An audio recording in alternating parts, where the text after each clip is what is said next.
here with Hadi, of whom many say he's the best Ryan in the world. Of course, Overwatch League professional. You guys made it to playoffs. And you guys, famously, have gotten there on the back of Reinhardt, mostly, I would say. Once again, Yes. I think there's a reputation around your team that you're only playing Reinhardt and ever only played Reinhardt. I think that, especially last season, it wasn't as true. I would say More this season. Yes, it might be true this season. Last season, maybe not so. for sure, yeah. So we wanted to get a little bit in on the way you think about playing Reinhardt. Now, one thing that viewers that are just here for Reinhardt tips probably don't know about you is there was a clip in a tournament where they had you hooked up to heart rate monitors. Yes, I know it. I know it. And it was on a sortie tournament. we'll get it up and we'll show the screenshot. Basically, everyone has like, I think it was like 120 heartbeats per minute. 120, then it was some with like 140, 160 even. And you're sitting at a cool 60, okay? 60 resting heart rate mid-fight, okay? In an offline tournament. Do you just generally have a resting heart rate? And do you think that's the hallmark of a good Rhine player, to stay cool in those situations? I think it's actually really important.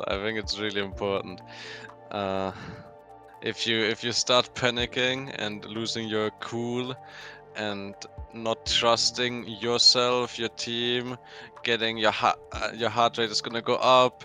You're gonna start doing mistakes. It's gonna snowball, even gonna make your heart rate higher, and it's not gonna be good. And especially when the pressure comes on, if you're in a 2-2 final fight situation, and the one Ryan's heart rate is on 200 and the other one's is like on 120, because of course even the calm person can't be super calm under every circumstance, but the 121 is probably gonna play better and have a better result, gonna block the shatter, do better decisions. I think it really matters. Do you see a pattern in the types of people that are good at Rhine? Like in terms of personality or in terms of like player profile? Actually, I've not thought about that. At all. But now that you say it, I do. It's always the European chill people, no? if you think about it, it's like your Fragi, your Claudi, like all of those people who are they're just laid back. They're known to not be crazy tilters. They're known to just like go with the flow and go with the moment. Actually, now that you speak of it, it's true, no? It's true. You can see a resemblance in personality between those kind of people. That's insane. I feel like whoever starts playing Overwatch for the first time, Reinhardt is just like the hero where you think, wait, melee champions in a shooter? And it somehow still makes sense.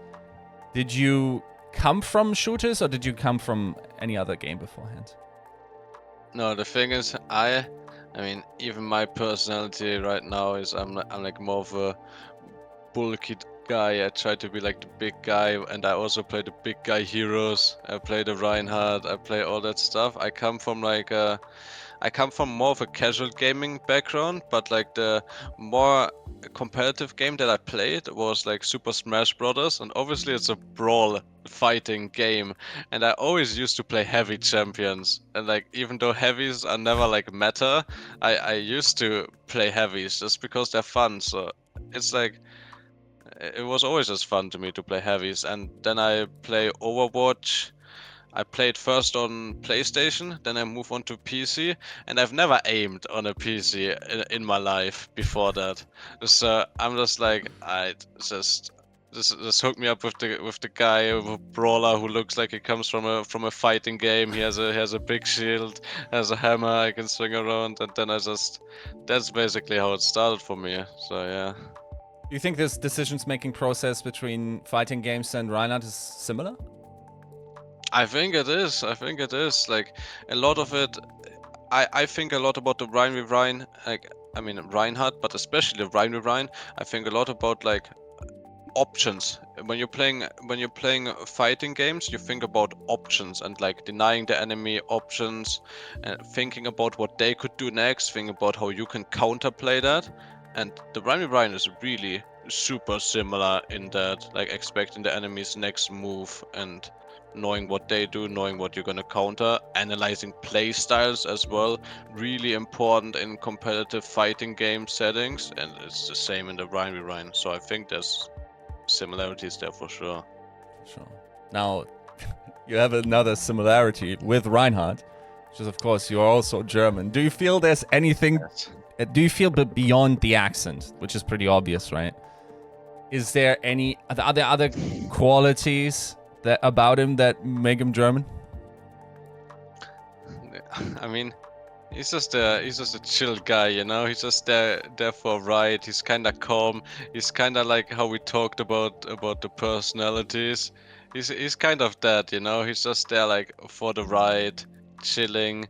I would think that Ryan in the battle has a lower resting heart rate than than the other heroes. I think he's probably gonna be having a good time. Oh, he's kind of, yeah. I think. It's kind of the German vibe as well, you know. We're just like more chill.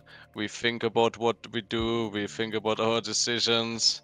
We have everything set in stone. I think Ryan is probably kind of like that as well. So I think there's some stuff, yeah. Would you advocate for people that want to main Ryan to like during queue time, like have a little chill moment and realize this is all going to be about calculated and yes, pretty quick decisions making, but still like it's mostly about making many right decisions and not a ton of decisions of which some will be faulty, right? Yeah, I think for sure. Like when I starting up my stream now, people are always like asking me, "Oh, how do you not get tilted? How do you not get upset at games?" And they think about it as like, "Oh, I don't get tilted and stuff." But now I'm thinking about it as like maybe even that ability to not get tilted and like see stuff like how it is makes me like good in those type of like decision making processes, and like Reinhardt as a hero where you just feel like you just have to make decisions and you just have to think and play it properly. It's not too much about mechanics and like just realizing it's a game. We're just here to have fun. We just wanna have some calm decisions. We wanna play good, but we also just wanna have fun, not get too stressed about the game. It's that decision and like that thinking. It's gonna make you enjoy the game more, but it's probably also gonna make you a better Reinhardt player. That's what I think. For sure, for sure. Now let's look at some of those decisions and we'll go into the gameplay. So, you're in the lobby. You're looking at your compositions. What are your thoughts going through your mind how you have to play the following interaction? Okay, this is like I know that I'm streaming this game and my chat is telling me that the enemy player is a Reinhardt enthusiast. So I'm expecting a Rein mirror matchup coming out of spawn. I'm duoed with a Bastion player called Fred the Finch that I found on the ladder, on the streets of the ladder. Okay. So first of all, I'm playing with a Bastion player because it helps you on the front line. Bastion is like kinda a secondary tank in a similar way how like Mei works. So I'm gonna be looking to play aggressive towards my Bastion cooldowns. Sync my shield HP with my Bastion cooldown. That's kind of what I would be looking for. What do you think is generally the best duel for Ryan on ladder? I mean, right now this meta, I think it's a Bastion player or a Mei player or a Bub player. Probably probably Bub or Bastion player. I think they're the top two. Like I always play with Landon, or like now he has less time because he's busy with collegiate and college stuff. But when we were playing in Overwatch League, I always do it with Landon, and like having a cracked Baptiste is really fucking good as a Rhine player. or or Bastion is always good, because a lot of the time in ranked, you're gonna feel yourself in a matchup if the enemy tank has a Bastion as a frontline and you don't have a Bastion, you're gonna have to play a really different play style, and it's gonna like feel really uncomfortable for you. So having a Bastion on your side is good too. Makes sense, yeah. All right, so like you're going to this fight. What are the initial thoughts? You're just like poking out with Fire Strike in order to get as much ult charge and poke as possible? Yeah, I just want to hit fire strikes. I try to aim for squishies. If I see squishies, I try to aim for them. Fire strikes is actually, it's like the hot key, or like the, not hot key, what I'm saying. It's like the hot take of mine that fire strike on Ryan should be unironically like a lot of the time the main damage source. Like you should really play these fire strikes really importantly and really try to hit backliners and get a lot of value on squishies. Like I'm gonna be looking to aim up fire strikes if I see a squishy, like towards the squishies, and try to hit multiple, of course. And then you will almost never see me leave a corner or like a safe position without full shield. Like you're gonna see me here, I'm just gonna be poking, I'm not using shield. I'm just chilling, using fire strike, spamming a bit. I have shield. I'm just shielding the cross a bit. We're having a tiny bit of a trade. It's kinda a poke phase, just chilling. I'm not really afraid of dying. And now the trade is kinda reset, so I'm gonna let my shield fully recharge before anything happens again. Now I'm gonna poke, they're starting the trade, and I'm gonna have full shield. And that's like gonna be like all the time. Now I'm walking out of the corner without full shield, but the reason is because we have a kill, you know? But if we wouldn't have a kill, I would wait this again to have full shield. Like there should almost really be no excuse. Sometimes you really want to be impatient and like, or like there's an inner voice in your head telling you to be impatient and walk around this corner with 1,000 shield instead of 1,400 shield, but it really doesn't hurt to wait one half second more to get that extra 400 shield. Is going to be key in the fight, so I will always just wait for that extra shield. For sure, yeah. Do you try to time it with like, okay, you have full shield, and then you try to do as much fire strike damage as possible in order to increase the pressure and the momentum? Yeah, for sure. Sometimes like there's always reasons when you don't push with full shield. Like if you feel like you have the advantage, if you feel like you can push the HP trade, you just push. If you feel like you can win in the moment, you should just press W. But like while I'm just recharging shield, I'm just gonna be poking fire strikes, and then I always wanna like time. Like the thing is with like a Rhine comp, especially in like a rush matchup, there's always gonna be heartbeats of the comp. It's gonna be like the Rhine shield. If you have a lot of shield, it's gonna be a heartbeat, like a timing, an important timing. Then the Bastion turret form is gonna be a heartbeat. Then the same for them, obviously. Their Bastion turret form is going to be a heartbeat. They have a Mei, so their Mei wall is also like one of the heartbeats, and their shield. And then like ults can also be heartbeats. So I will always want to make sure that I have shield when one of those bursts in the fight comes. I want to have a lot of shield. Like if we want to push with our Bastion form, I really want to make sure I have a lot of shield for that.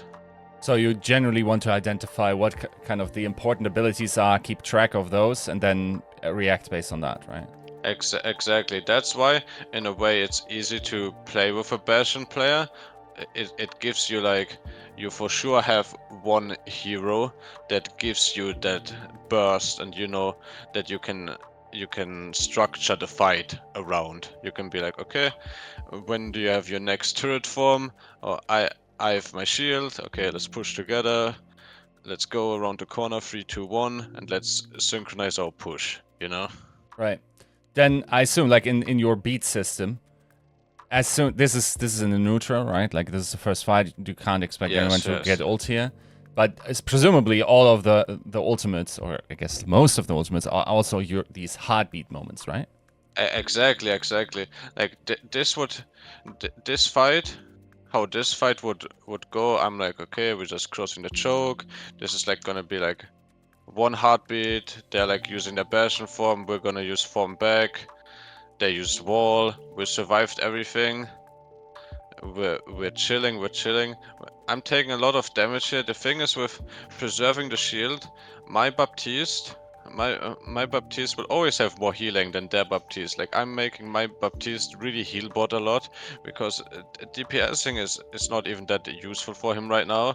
But if you look at the ult charge, our Baptiste has way more window already. So I'm already preparing. Like we're gonna get a pick right now.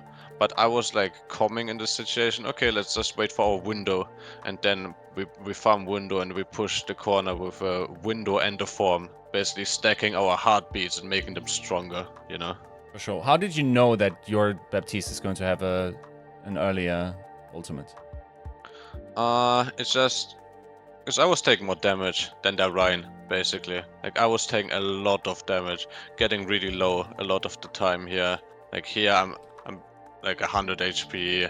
Their Ryan, I know their Ryan didn't take that much damage at all. I know I was taking like way more damage than their Ryan, so I know we got more healing. It's tiny bit because of the life we were pick as well, but mainly because of that I just took more damage than their Ryan. Yeah, sweet. So basically, once the first kill happens, this is now heavily in your favor, right? How do you make sure that you don't get overconfident and like die while Exactly. You're gonna see that. Let's just watch. I just want to walk forward here and push the advantage. But now what I want to do basically is I want to, if the enemy is gonna get an ult, we talk a lot in like London Spitfire. It's an important thing. Lose conditions. Like you have your win conditions, obviously, but if you have an advantage, you need to realize what is your lose condition.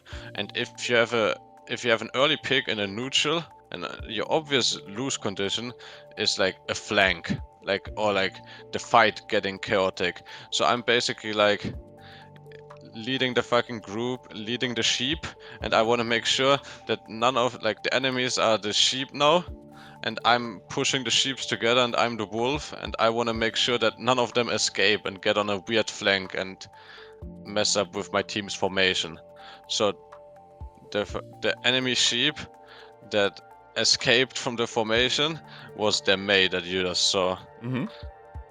So I'm literally what I'm gonna do is all I'm doing right now is okay, I'm just walk forward. I see their Mei flank. I know we just use window, so they can't peek. So I'm just gonna chase this Mei. I called out to my team that the Mei is gonna flank. I called that we should turn for him. It gets really messy. Shouldn't normally get this messy, but I just want to make sure that no flank happens, and now they have to go back into the formation. And now they have 4 people on the same line. They did the right thing though and got like a trade on us, so it's not that pretty, but I tried to prevent that. That was my thought process. Are you concerned for your own Bastion at this point? Now I'm concerned for him. Before I wasn't, because we were 1 up and just walking forward, and we used our window as well on this timing. So I'm like, if we have a window here, my Bastion will not be scared. Yeah, like nothing bad can really happen to him. Once this trade happens and once this fight actually gets so dissolved, I'm actually very scared for my boy, and I'm trying to get back to him For sure, and help him out as soon as possible. So in some ways you're shepherding like both the enemy team and your team in order to fall back behind you, but because the positional play of both teams is pretty important towards how you play Ryan, right? Exactly. Okay, so how does that dynamic change in Reinhardt v Reinhardt? How do you win that matchup? I mean, you basically win the Ryan with Ryan. It's just like HP trades, shield management trades, having a better HP trade, having a better shield management trade, hitting more fire strikes, but mainly it's you want to hit the fire strikes on the backliners. Hitting a fire strike on the backliner will usually cost the Reinhardt more resource than fire striking him. That's like what I was talking about earlier, looking for fire strikes on the backline. For example, if you're just like if the enemy is playing an Ana healing the Baptiste or healing the Rhine, or playing a Baptiste healing the Rhine, if you manage to hit the Baptiste or the Ana with your fire strike, they will be very concerned for their life, what will make the healing output on the enemy Rhine like less. So you will win the HP trade a lot. Then there's also just the general talk that people always like talk about, that you wanna shield, and you really want to make sure that you don't get too low. You don't wanna like lose armor HP. Like you wanna juggle your armor and shield, and your shield and your armor, but it's gonna be a lot about just like making sure you have clean pathing from corner to corner, starting fresh with full shield, corner swinging out of here, and if you have HP, just recognizing if you have HP advantage, try to push it. If you have HP disadvantage, be ready for it and just disengage. What I'm noticing as well is, and I assume that's also the roulette environment, is you're fine pushing without like the Lucio speed boost not being present at all times, right? Like sometimes it gets a bit confusing on ladder, no? Yeah, it gets a lot confusing on ladder, but I don't think you really need a Lucio. Like the thing is, this map, this point, Hollywood first point, if you just look at it, it's so close. Like we have a Lucio, the enemy Rhine doesn't have a Lucio, but it's so close. Like crossing from me to this corner, to like the next corner, or like this corner or this corner, I actually don't need an amp speed boost, you know? Like this map is really simple, and especially in Overwatch 2 Rhine, I think you can make a lot of situations work without Lucio. As long as you still have the right team, you don't really need a Lucio in a lot of situations. Are you using charge a lot to get into position? Yeah, you can make it super fancy. Like if I wouldn't have a Lucio here, and I would be really scared, and I didn't even have a bit of passive speed, I would be really fine to just like, if I really want to make sure the enemy doesn't get this position, I could just pin here and cancel my charge. Really no problem at all, because like a lot of the time people say like, oh, you need to shield your team, you're Ryan, you need to shield the team, but you need to like shield important crosses, like going from here to here, you can shield it, but like once the fight evolves, if you just pin to here and you take attention and you shield yourself and you have an angle, you're creating space, even though you're not shielding your team. Like you're gonna take aggro and the enemy's gonna shoot you automatically. At this point, ultimates become more relevant, right? Like you're kind of aware that people are probably coming close, and the big one is, of course, in the Rhine v Rhine matchup, to not get shattered, right? Like shatters do a little bit more than win fights. True. They hurt egos as well, right? To get shattered doesn't feel good. So how do you avoid that? It's a lot about the mental war in the Rhine v Rhine. If you get shattered once, your mental is gonna be shattered as well. So you don't want your ego to get hurt. So yeah, I think playing around Shatter, people always talk about reaction times, and there's a lot of good Rhines who have crazy reaction times. But I always like, I don't really think I have the most insane reaction time. Like if you go to like a clicker test, I wouldn't think I have the most insane reaction time, but I'm pretty good at blocking Shatter, and that's because I play around expecting the shatter. And I think if you expect it, and if you read the tempo of the fight, if you're tracking it well, and if you're expecting it, and if you read the tempo, it's gonna be like really big keys to block shatter. Okay, so yeah. This man is about to have shatter. He has a shatter, yeah. What kind of little tells do you get from him? Like as this fight commences, I assume he will try to shatter. Like yes, they just got 5 again.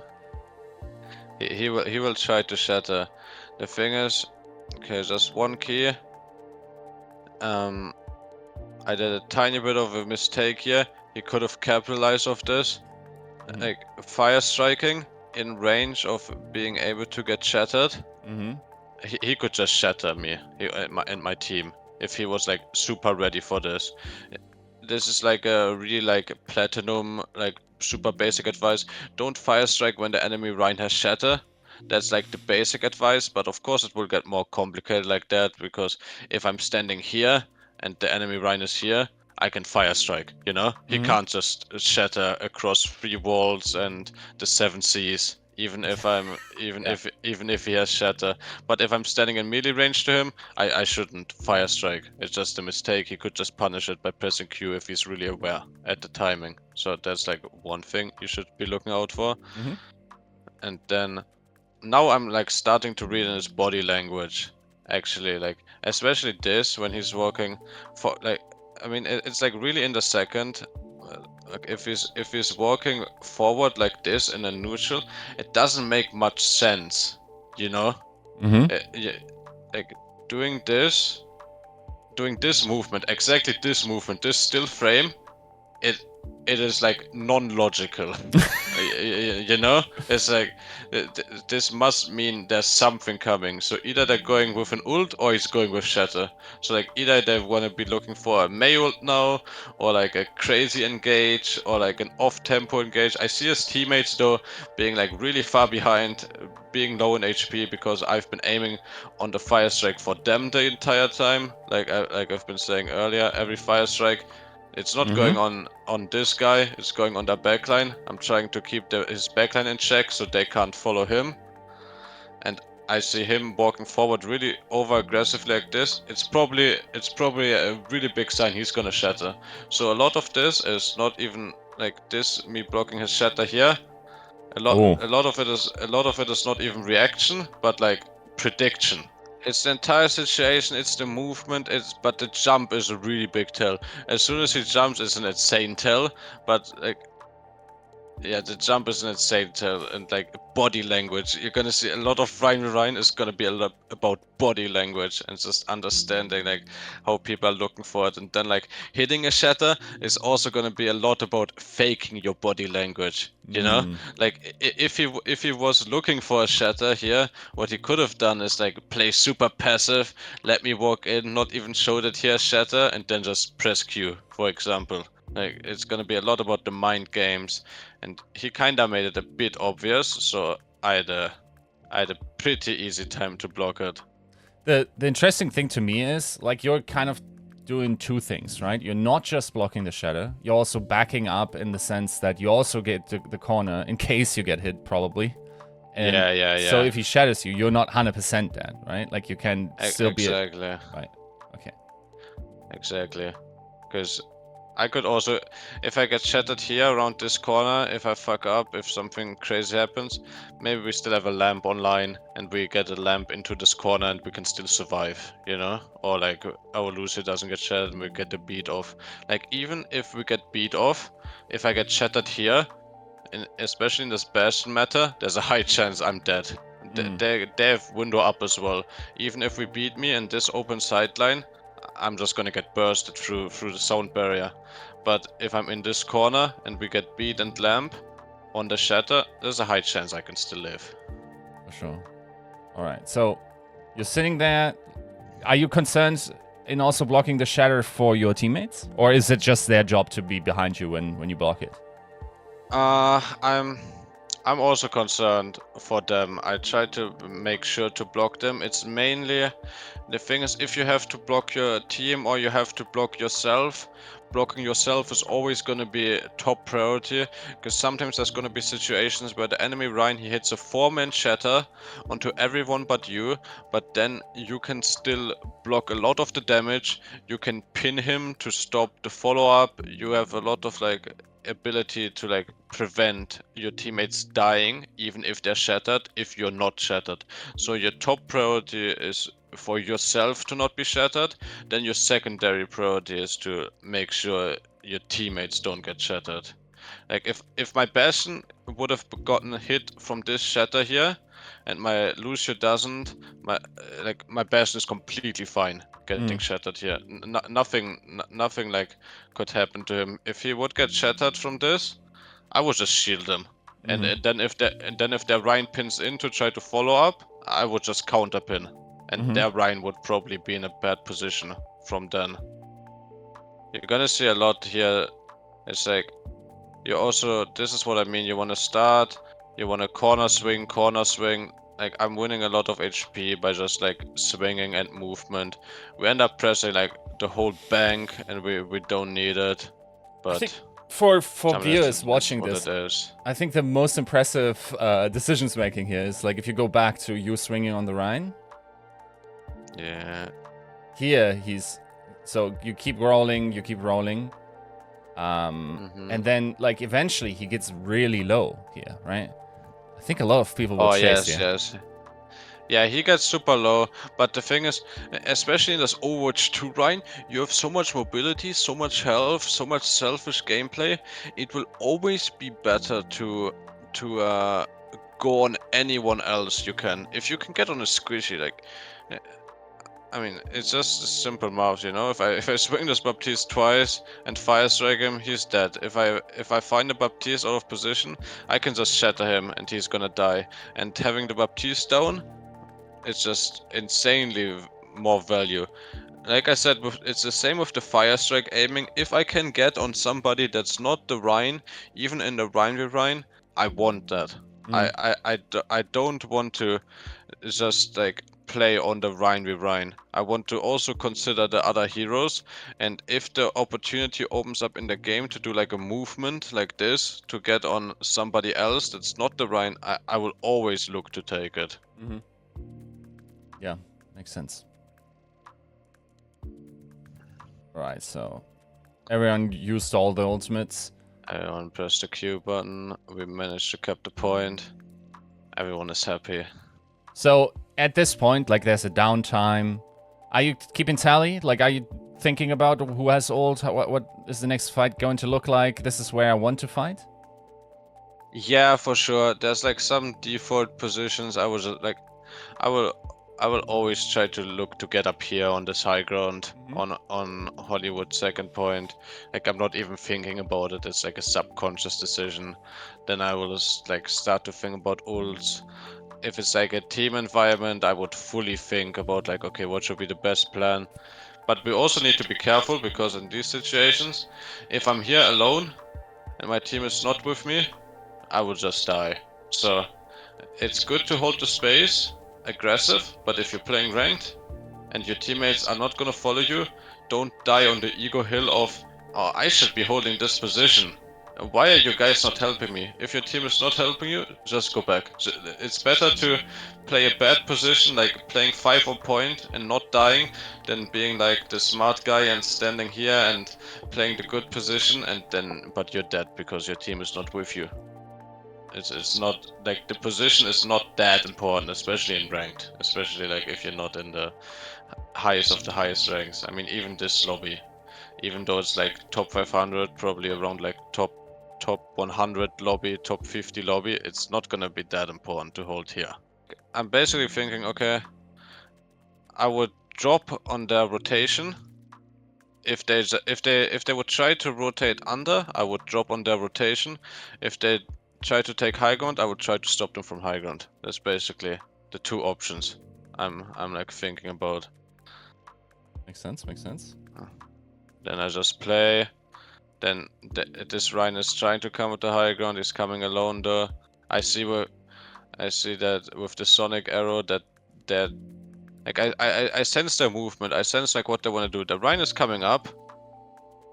Then I realize the Rhine is like, oh, I can't go on my own. So the Rhine is probably saying, okay, guys, help me. Let's try and take high ground.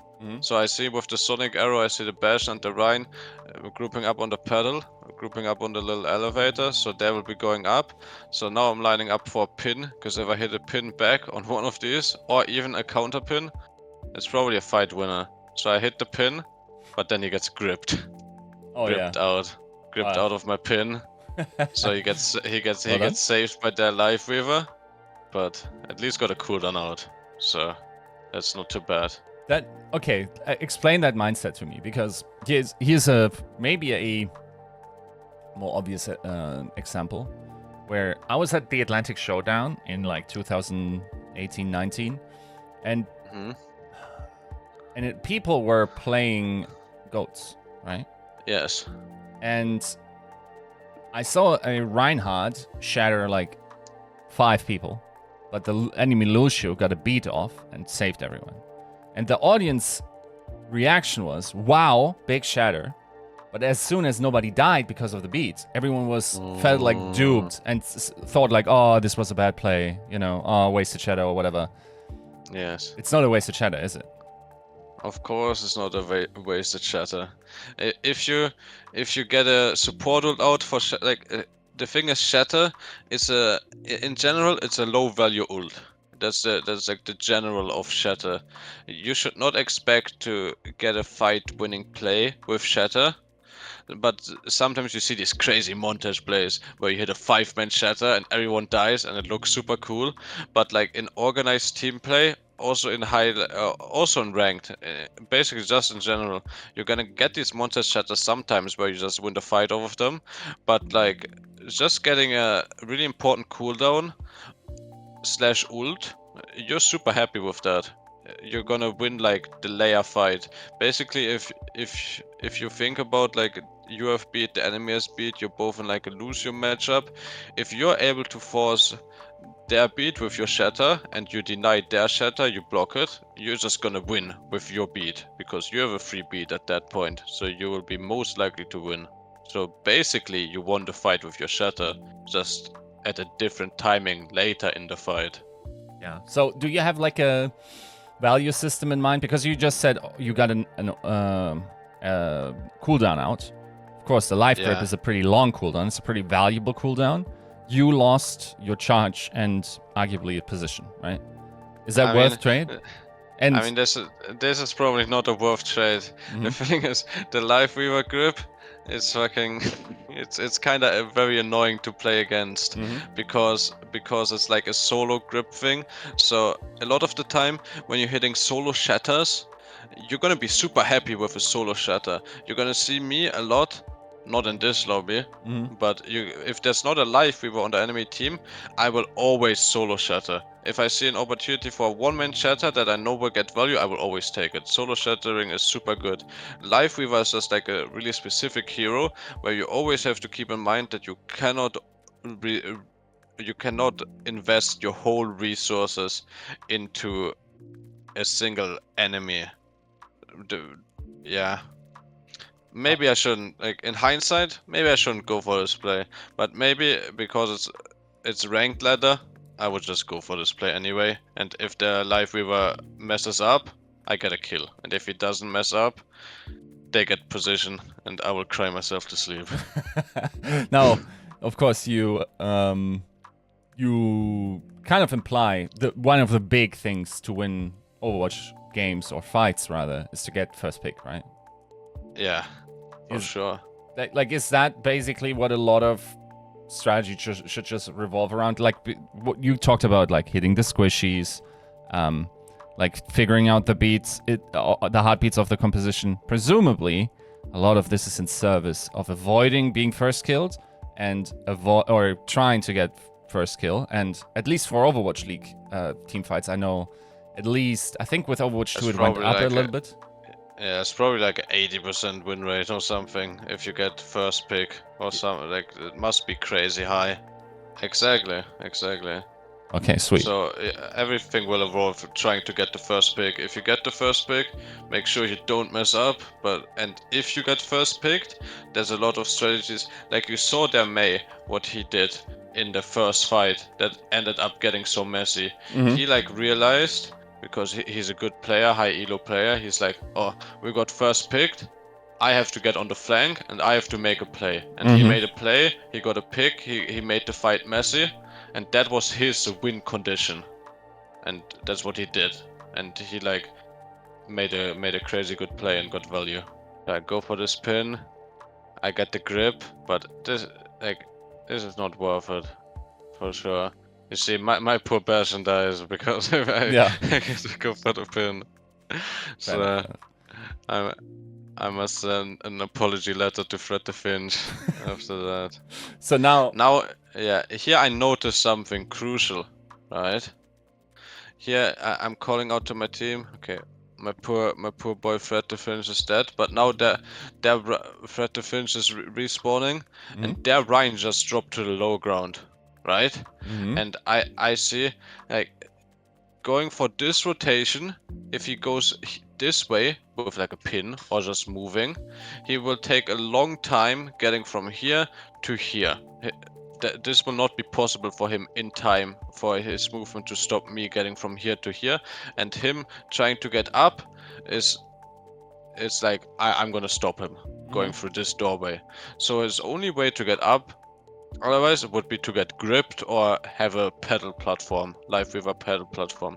But I'm unconscious banking against that, you know? And sometimes it would even get messy if he gets pedal platformed up. So I'm like, okay guys, the range drop, let's group and take high ground. I even go without threat defense, because tank advantage in a fight is way more crucial than a DPS advantage in a fight. Like, their Bastion will not feel happy about this, and we're basically in a 4v4 situation, since their Rhine is gonna be useless. So their Rhine drops down, and I'm like, okay boys, let's take high ground real quick. Check out what's up here. Basically fish for a kill. And just with this rotation, it forces the Life Weaver grip. And it forces the window now as well, because they got scared. Do you remember if in this VOD you had a good shatter? And one you talked about like trying to veil your body language a little bit in terms of like how you or not telegraph your shatters as much, right? So I'm interested how you do that. Like I said, I'm not too bothered with their Ryan getting off a shatter as long as he doesn't shatter me, like I said before. Like I'm not gonna. I have shatter. He has shatter. If he wants to play the shatter on me, I will take the fight. But he wants to walk through me here and go for a shatter on my backline. I'm basically letting him. You know, I'm like basically telling my team, okay, you guys go deal with that. And I look for my own opportunity with my own shatter. I end up hitting a good shatter right here. But this is just on the back line, a good shatter. Yeah. End up getting the value. We're gonna have some shatters in the Rhine versus Rhine 2, I'm sure of it, in this VOD. Both Rhines have shatter. I'm trying to preserve my shield. I don't want to let my shield die in any way, shape or form. If my shield dies, he's just gonna shatter. I'm really, like, here the thing is, I'm really fishing for a shatter this whole time. I actually don't know if I'm gonna hit it. He's also faking it a lot, right? Like he's also faking it a lot. Like, these are like super mind games. Like, I'm fishing for backline shatter. I'm also thinking about, like, right now my brain is going crazy, you know? Like, I'm thinking I could, like, my body language, I'm like hyper aware of my own body language. So I'm like thinking, okay, I'm looking for a shatter on these, but he knows that I'm looking for a shatter on these. So he will try to block them. So maybe I could try to solo shatter him instead. So this is like you're both in like heightened state of anxiety at this point, basically. Yes. He's doing his jumpy shatter bait stuff. He's looking for it, I'm looking for it. Everything is going crazy. We both have shatter. If I get, like, I was looking for a shatter even here, you know? But the thing is, sometimes when both Rhines have shatter, it gets kind of crazy, because you have to, like, if he shatters one frame earlier, my entire team will get shattered and I will lose my shatter too, you know? Yeah. So it's kind of risky for me to instantly shatter. So a lot of the time, like, I won't take, like, this shatter, I could take it on just like the Bastion and potentially the Bub, potentially the Rhine if he doesn't block it. But the Bastion ends up dying. So now I know the Rhine kind of wants to shatter. I end up getting the block. And I end up getting a counter shatter. I think a lot of Rhine players, this is like a thing. I mean, this is like my playstyle, and making this video probably not gonna be good. But I like analyzed my play once, and I analyze my play, and I will do this a lot. This is almost pretty much a habit of mine, that if I block a shatter, I will look for a shatter a lot of the time. So whoever plays versus me can download that habit and get ready to block that shatter. But that's also a thing in the Rhyme. You need to like read other players' habits and see what they do. I hit a shatter, but it's not gonna be a shatter versus shatter. Okay. How does he not Yeah. block this? Why? What did you do in order for him to not be able to block this? It's just... Okay, let's see. We can talk about it. I can talk about what's going through my brain. My brain is going through. First of all, it is because Derby, he's a good Rhine player. Like, it's not like he's bad. That's like important to say because he's like a Rhine specialist type of guy. So here it is.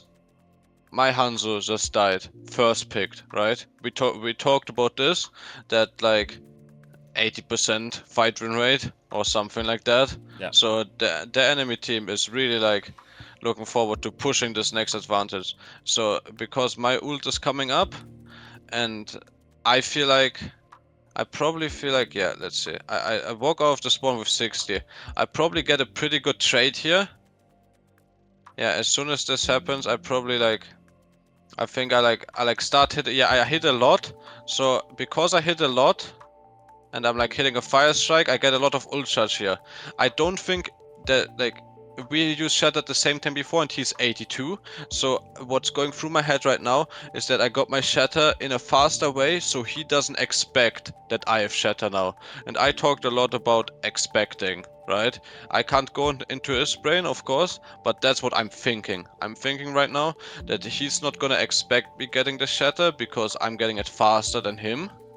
Then I'm thinking he's gonna just feel confident / overconfident because he just got a pick on my Hanzo. And so I'm going into a position to basically farm my Shatter here. I just want to get my Shatter as fast as possible so he doesn't start expecting my Shatter. I'm going on top of the payload. Getting this on top of the payload, it makes me like get my animation off faster than he expects it. I'm getting close to him. So because if I shatter from here, he's gonna block it, you know? Like he's gonna have a lot of more time to react to it. If I get close to him, he's gonna have way less time to react. And then I'm like, I'm a tiny bit shaking my camera in a weird way to like hide my animation a bit. That's like a tiny trick. So I'm hiding it a bit, and then I'm just like, basically what people call it in like professional Overwatch is like making an off-tempo play. Yeah, no, that like especially a little trick of like getting the animation off earlier, and also, do you think people don't react to the sound cue as much? No, I don't think so. I don't think so. I think especially when it gets into like, I unironically think this might be a hot take, but I think some Diamond Rhines are like better at blocking shatters than some Overwatch League Rhines, and that's just how it's gonna be. Because like I think but that's because all the Diamond Rhines do is they think only about the shatter, and they don't consider anything else, and they don't have anything else in their brain holding up their storage except, oh, I don't want to get shattered and I want to shatter him. That's the only thing the Diamond Rhines think about, while the Overwatch League Rhines of course have all of this stuff going on. And I don't think people react to like a voice line at all, especially in like contenders Overwatch League, tier 2, tier 3. I don't think people react to like voice lines at all. Is all those, taking everything into account, is that the skill expression in Reinhardt? Because like you have to think about so many, you know, tempo and heartbeat situations and how the flow of the fight goes. Is that the skill expression that is? I think for sure. Like there's so much stuff going on. Ryan. Like in the surface, Reinhardt is super simple hero, but there's so much stuff going on, especially when you're leading your team, when you're making the shot calling comms. Like, if people talk about like what space it takes up in your brain, and like you have like a RAM storage in your brain, and you have like just a memory bank. And if you're able to do a lot of stuff more subconscious, you're gonna be better at the stuff where you have to be more conscious for. Like even if I'm engaging, like engaging this fight for me, like where was it? This is like extremely engaging for me. You know, like I'm like thinking a lot, and I'm trying to watch his body language, and I'm like my brain is getting fully caught up by these interactions right now. When is he fire striking? When am I fire striking? How much shit do I have? How much shit does he have? How is he looking? Like my brain is getting extremely like caught up into this, and I'm like a high level Ryan player, but like my brain does not get caught up at all at like doing this, you know? Like I'm super calm and like, okay, I'm gonna have full shield, I'm gonna walk around the corner, nothing can happen, I'm just fire striking, I'm chilling, we're trading. Like this is like I can like do this stuff in my sleep. So automate the neutral in order to be able to like think about the important things, the heartbeats that are coming up, right? The heartbeats, the ults, the shatter, your ego not being destroyed. do you actually think like you're probably giving this too much importance over other ultimates? Like, does it just hurt a little bit more to get shattered? 100%. I mean, but the thing is, it's gonna be important. Like, genuinely, getting shattered. Like, there's this Rhyme with Ryan is actually like it's the most ego thing in the game, maybe except like including like Widow v Widow, you know. But besides like these sniper matchups, like the Rhyme with Ryan. The Rhyme with Ryan, at least in the tank category, is the most ego matchup we have, I think. And it's hitting a shatter or blocking a shatter, it's gonna improve like your mood and you being able to like flow state and play good. But also like the enemy, if he gets shattered, it's probably more likely that his mental state will get affected and his gameplay is gonna change in a way as well. Either he will play more aggressive, he will do more mistakes, he will play slower, but he will probably still do more mistakes in a way because he will just not, he will start doubting his ability.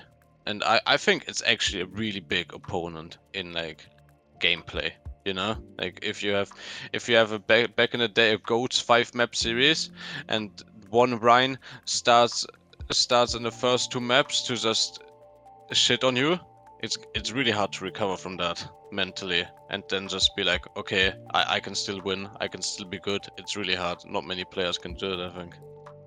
Makes perfect sense. Yeah, I think there's also something to be said about in Ryan v Ryan, you're rarely getting out mechanicked, which is more like, you know, if you die in a Widow v Widow, it's like, ah yeah, my aim was just off for this one, you know.